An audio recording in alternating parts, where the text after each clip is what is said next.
बिस्मिल्लाहिर्रहमानुर्रहीम। हुजूर गौसे आज़म ने बिस्मिल्लाह ख्वानी के वक्त जब 18 पारे सुना दिए।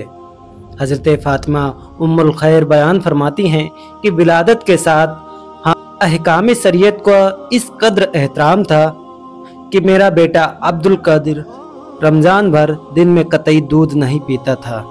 एक मरतबा अब्र की वजह से 29 साबान को चाँद नहीं दिखाई पड़ा तो लोग शक में पड़ गए। कुछ लोग सरकार गौसे आज़म की वालिदा माजिदा हज़रत उम्मुल खैर की बारगाह में हाजिर हुए और दरियाफ्त किया, क्या आपके बेटे ने आज दूध पी लिया? तो हज़रत फ़ातिमा उम्मुल खैर ने फरमाया कि आज मेरे बेटे अब्दुल कादिर ने सहरी के वक्त से दूध नहीं पिया। तो लोगों को यकीन हो गया कि चाँद निकल आया और आज रमज़ान शरीफ की पहली तारीख है।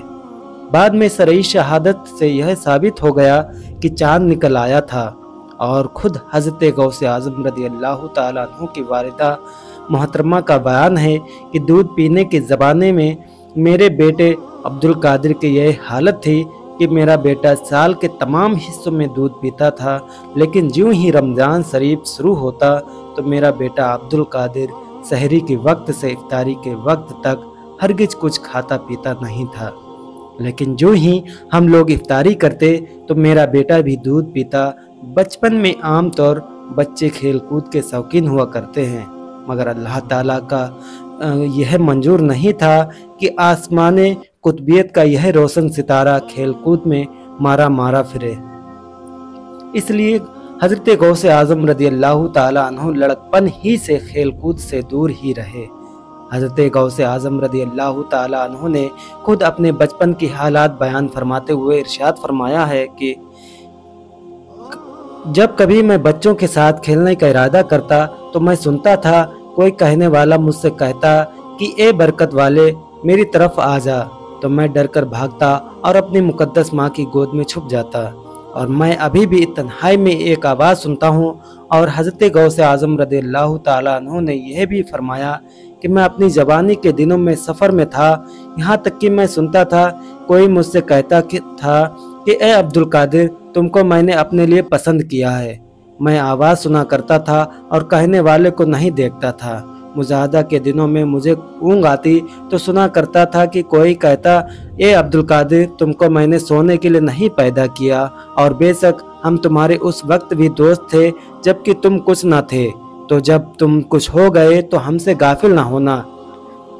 क्या खूब फरमाया हज़रत मौलाना जमील कादरी बरेलवी अलैहिर्रहमान ने राह पावन अहकाम शरीयत इब्तिदा ही से न छूटा। सिरखारी में भी रोज़ा गौसे आज़म का इलैया या मुबारक आती थी, आवाज़ खलवत में यही से जान ले मुनकिर तुरतवा गौसे आज़म का। गौसियत मआब रज़ियल्लाहु ताला अन्हु से दरियाफ्त किया कि एक मरतबा लोगों ने हुजूर पर नूर, हुजूर आपको अपनी विलायत का इल्म कब हुआ? तो सरकार गौसे आज़म रज़ियल्लाहु ताला अन्हु ने फरमाया कि 10 बरस की उम्र में जब मैं मदरसे में पढ़ने के लिए जाता था तो गैबी आवाज़ आती थी कि अल्लाह के वली को बैठने के लिए जगह दो ताकि वह आराम से बैठ जाएं। क्या खूब फरमाया हज़रत मौलाना जमील कादरी बरेलवी अलैहिर्रहमान ने फ़रिश्ते मदरसे तक साथ पहुँचाने को जाते थे। दरबार इलाही में है रुतबा गौसे आज़म का। बिस्मिल्लाह ख्वानी। मशहूर रिवायत है कि जब सैयदना गौसे आज़म रज़ियल्लाहु ताला अन्हु की उम्र शरीफ 4 साल की हुई तो इस्लामी रस्म व रिवाज के मुताबिक वालिद मोहतरम सैयदना शेख अबू शाले रज़ियल्लाहु ताला अन्हु आपको रस्म बिस्मिल्लाह ख्वानी की अदायगी और मकतब में दाखिल करने की गर्ज से ले गए और उस्ताद के सामने आप दो जानू होकर बैठ गए। उस्ताद ने कहा, पढ़ो बेटा बिस्मिल्लाहिर्रहमानिर्रहीम।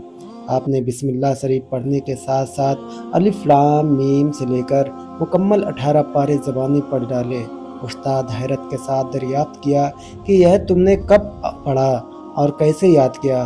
फरमाया वालिदा माजिदा 18 पारों की हाफिज़ा हैं, इनका वह अक्सर विर्द किया करती थी। जब मैं माँ के पेट में था तो यह 18 सिपारे सुनते सुनते मुझे भी याद हो गए थे। माशाअल्लाह दोस्तों, ये हमारे गौसे आज़म हैं जो इल्म के दरिया हैं, और हमें और आपको चाहिए कि हमारे गौसे आज़म रज़ियल्लाहु ताला अन्हु के नक्शे कदम पर चलते हुए हमें और आपको ज़्यादा से ज़्यादा इल्म हासिल करना चाहिए और अपने माँ बाप की फर्मा बरदारी करना चाहिए। दोस्तों, अगर वीडियो पसंद आया हो तो लाइक करें, शेयर करें और हमारे चैनल को सब्सक्राइब